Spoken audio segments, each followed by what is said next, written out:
to my YouTube channel. My name's Suzanne Bryan, and in this video I'm going to show you how to knit in a button placket.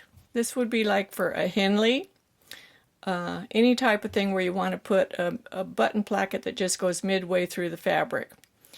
This particular one shows the right as you would wear it. This is the right side as you were wearing it on the top, the left side underneath. This is knitted in, it's not seamed in, it's all knitted in one piece. There is some seaming, a little bit of seaming where you connect the under placket to the bottom here. So let's get to it. I'll show you how to do this. Okay, so here we have our blank prototype to show how to create button plackets. This was knit from the bottom up, but you can do it from the top down. You would just have your two pieces here and cast on stitches in between and work down versus knitting up to here, binding off, and working up. It's the exact same principle. This also works for projects that have a steek here. You would have your steek, you still have the cast on stitches or bind off stitches right below the steek, depending on whether you knit it top down or bottom up. So the principles are exactly the same. The first things we need to do is determine our stitch and row ratio. I know that my stockinette stitch fabric has a stitch gauge of 5 stitches to the inch and 7 rows. My ribbing has the same ratio. It just so happens it has 5 stitches to the inch and 7 rows to the inch, which isn't always the case. So you always need to do a swatch in advance of your base fabric plus whatever stitch pattern you want to use for your button placket.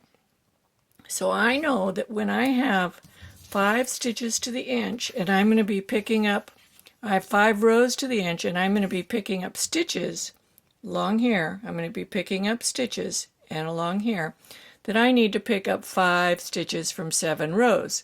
And the way I do that, I draw my rows on here first. I have my 7 rows per inch, and I'm going to pick up 5 from those 7. So that means I have to do 1, 2, 3, skip a row, 1, 2, skip a row. Here I've drawn 2 inches worth. So you can see how that works. That's along the side where I'm picking up stitches from rows. Along the bottom, I'm going to be picking up rows per stitches. In this case, I have 4 bound off stitches here. I'm going to make my button band 1 inch wide, so I know that's going to be 7 rows. So we're going to start by just picking up straight across here, and then we'll work back and we'll combine a stitch here. We'll pick up a stitch to combine, okay? So we're just going to work. We're going to pick up in our ratio of 5 to 7. So I've got 1, 2,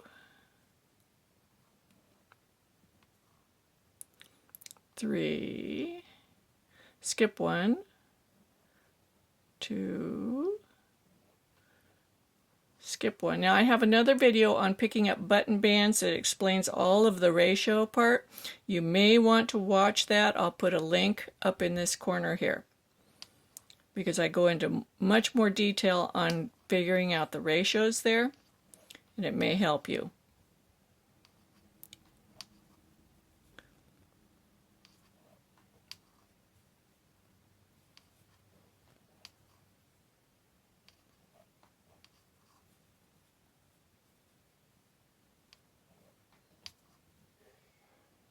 Okay, there's our last one. I want to make sure that when I'm down here at the bottom edge where we're going to be joining at the cross fabric here, that this is going to be a knit on the right side of the row. So when I start on my wrong side, I want to start so that I end up with a purl here on the wrong side, which creates a knit on the right side. So I know I have 2, 4, 6, 8, 10, 12, 14. So that means I'm going to start on my wrong side row. I'm going to start with a purl, right? Which will be a knit on the wrong side, creates a purl on the right side. So I'm just created a purl on the right side by knitting. then purl. That creates a knit on the right side. That's how I think of that. What am I creating on the right side of the work? Whether I'm on the right side or the wrong side is what is the right side looking like? And I'm going to work down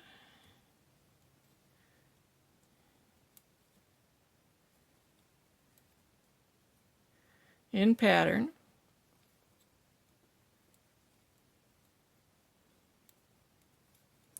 And there's my knit. It's a purl on the wrong side. It'll be a knit on the right side. Now here's the bottom of the fabric that's going across. We've now picked up our stitches.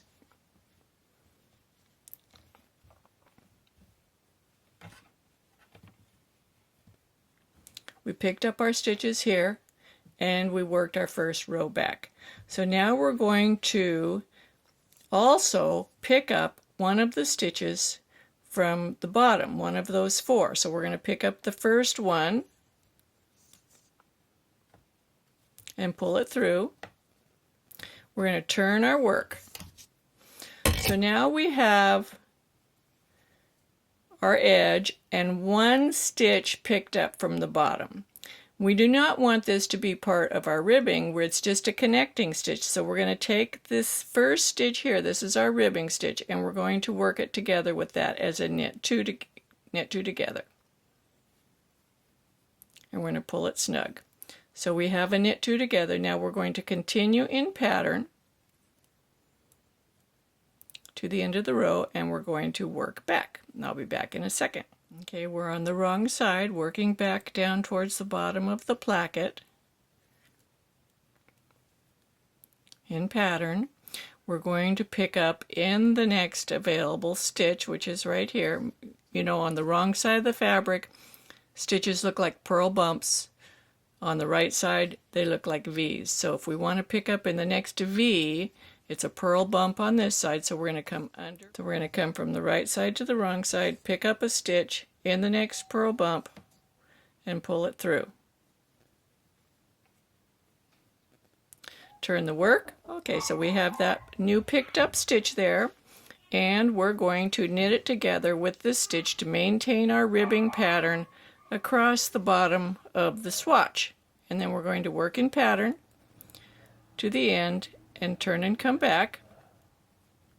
Okay, now we're coming down for the third opportunity to pick up a stitch, and we're going to go under the very next one, which is right here,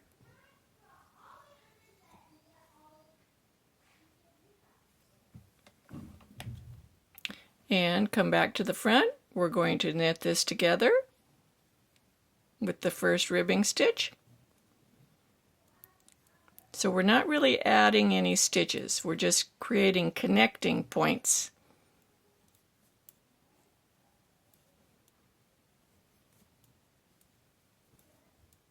Every time we add a stitch, we immediately subtract it.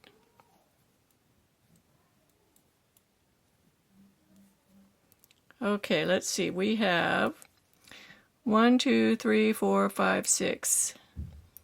1, 2, 3, 4, 5, 6. We've got our 7 rows. So now we're going to bind off. We've got our inch. I'm going to go ahead and bind off and connect that last stitch down there in the bind off. So I'm binding off in pattern.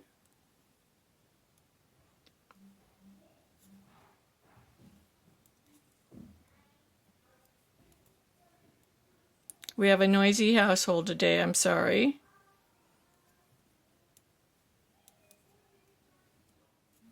Okay, we're coming up on the end here.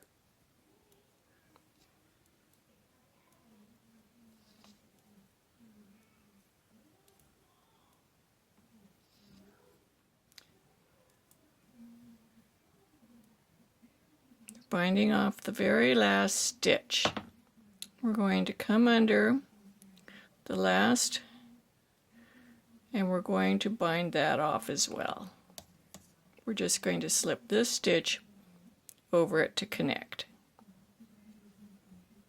Okay, let's see what we have here. I'm just going to pull this through. I'm not going to break the yarn. Let's take a look and see what we have. So let's look at this before we cut the yarn to make sure it's the way we want it. Looks pretty good to me. We've got it connected across the bottom here. We've picked up in the stitches so it's continuous with the pattern across the bottom.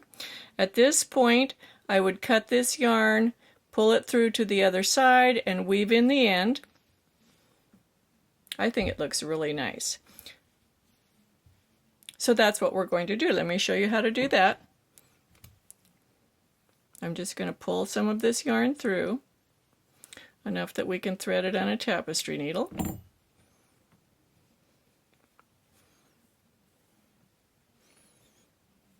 Get our trusty tapestry needle out here.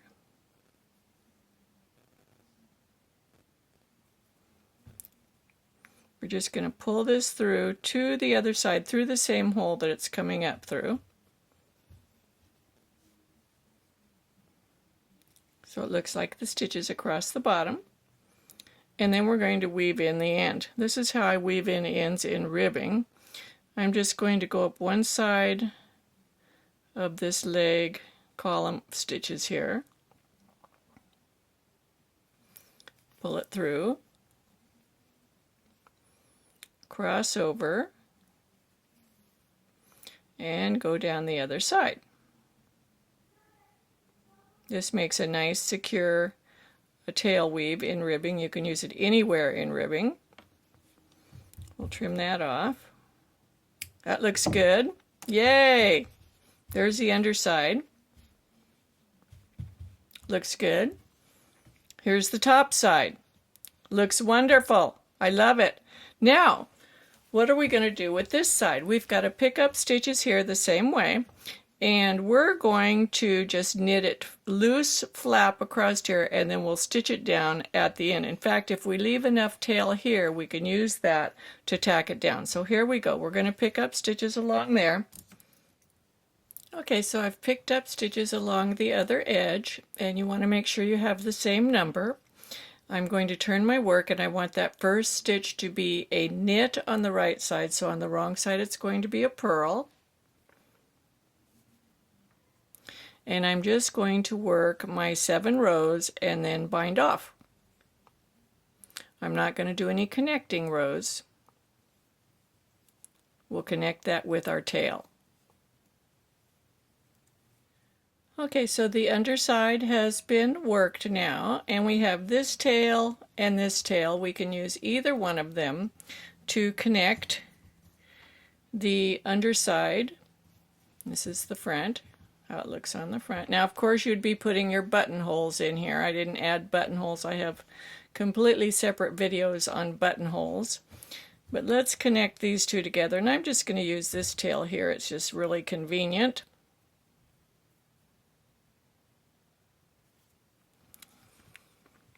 Okay, so I'm just going to come underneath a stitch here, these 2 stitches. I'm going to pull this down. I'm going to go underneath here, just like you would connecting a selvage stitch. I'm going to go under here.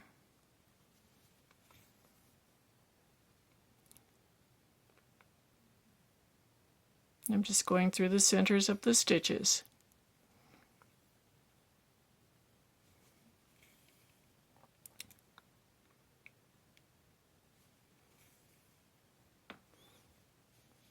And our very last one we're going to connect right down here. And then we're going to use that same method for weaving up the sides of the ribbing. I just love that method. It looks so good. So easy, and it's very, very secure.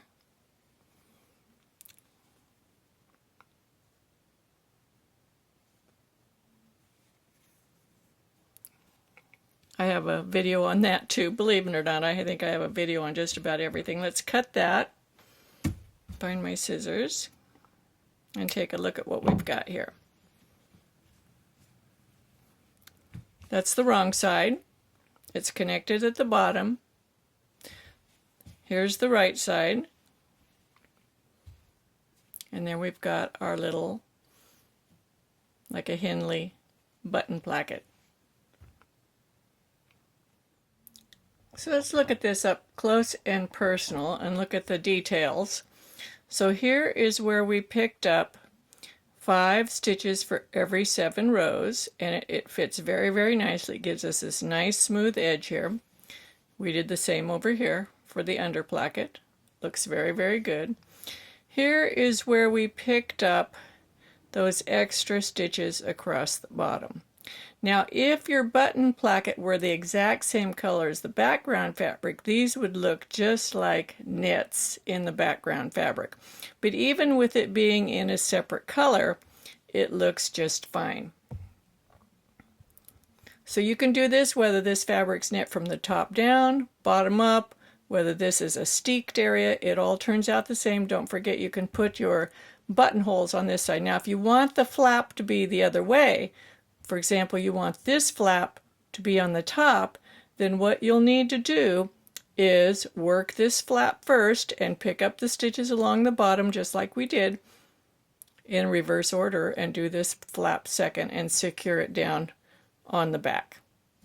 I hope you enjoy my videos. If you do, be sure to give me a thumbs up, subscribe to my YouTube channel, share my videos with your friends.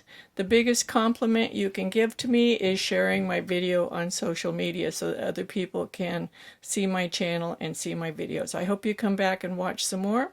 Happy knitting!